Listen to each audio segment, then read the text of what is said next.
titingnan natin kung tayo po ay talagang taos sa puso natin na tayo ay gustong magsilbi sa ating Panginoon. O kaya naman, kung tayo ay pumupunta lang dito dahil may blessing. Yan, minsan. Dahil inaya ako. Dahil ang dami-dami ko kasing ginagawa. Kaya palagi. Iniiwanan ko pati yung aking negosyo. So, paminsan-minsan lang ako pumupunta dito. Then, pumupunta ka kayo rito, paminsan-minsan. Then, do you consider yourself as a disciple of Christ?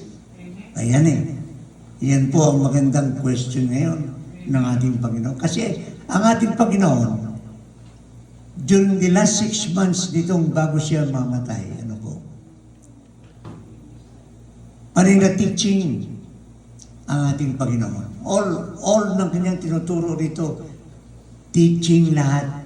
Dahil tapos na po yung first ikot niya kasama ng mga disipulo.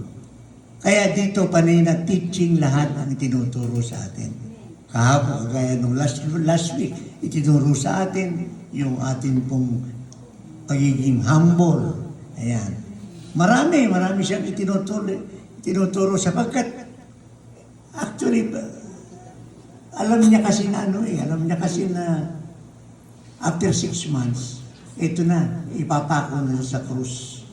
At dito, gusto niya, bago siya umalis, matuto tayo lahat para pag tayo ay sumunod sa Kanya, then handa ka na doon sa kingdom of God. Kaya panay turo itong kanya ginagawa Kagaya ngayon, ang turo niya ngayon, last week, kung paano ka maging humble, paano ka maging mababa. Ngayon, ano itong turo niya? Ang commitment natin. Amen. Ano ba ang commitment mo, brothers and sisters? Ikaw ba ay pang 1 linggo lang, tapos nawala ka na naman? O kaya, marami kang nararamdamang problema dahil, naku, ang dami kong trabaho, ang dami kong ala na, sabi nga yan talagang, pagpunta-punta ka na lang dito. Hanggang pagpunta-punta mo rito, hanggang isang araw, nawala ka na rin. Ganyan po ang nangyari sa atin. Kasi alam po ninyo, sa totoo lang, nung ako'y nagpupunta dito about 5 years ago, madalas po ako nito dahil ako po'y naka-assign dito sa East Coast. Pinassign po ako ito ng punong lingkod. Pero pinauwi po ako ng punong lingkod sa Pilipinas doong panahon ng pandemic. Kaya doon po ako nasa Pilipinas. Kaya kararating ko lang po dito. Kaya hindi niyo po ako nakikita. Pero ngayon, makikita niyo na po ako ngayon dahil kasi ako po ngayon ay nakatira na doon sa Virginia. Ayan, na po ako nakatira. Kaya kasama na po ako doon sa mga umiikot. Ngayon, kaya talaga po ganyan talaga ang Panginoon Diyos. Hindi ko alam na ako yung mababalik dito. Dito po sa inyo rin, dito sa buong East Coast. Pero ngayon, ako po'y galak na galak dahil ito na naman po ako. Magkakasama na tayo talagang nandito na po tayo. Dahil dyan na po ako nakatira sa Virginia. Nandiyan na po ang pamilya ko. Kalilipat lamang po namin 2 months ago. Ayan. Kaya talagang yun pong ay naabot namin. Galing po ako ngayon ng San Diego, California.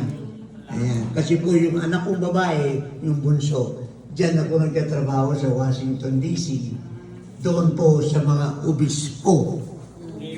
Obispo po ang kanyang mga kasakasama ngayon. Doon po sa USCCB or Conference of Bishops. Kaya po ninyo, at pag ako isasama ko po dito kasi marunong din magpiano yun. Marunong din kumanta yun.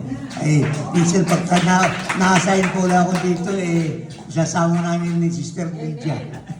Kaya nga po, si Sister Lydia, dapat po, hindi po ako ang naka-assign dito ngayon. Kaya lang marami nagpuntahan sa Italy. Kaya lang, si Sister Lydia naman, napakabait nitong aking kapatid na ito. Halika, ihatid kita, sabi niya. Kaya talagang, thank you, Sister Lydia. At talagang, kundi sa iyo ay hindi ko ulit mamimit itong aking mga kapatid. Amen. Amen. Kaya, nakita ko naman po, napakaganda nitong napakaganda nitong ating pong gospel ngayon. Our gospel is really, really, alam mo, itong gospel na ito, masyado pong apektado ako sarili. Dahil, nung araw po, ako, kukwento ko po sa inyo, ako po kasi abogado.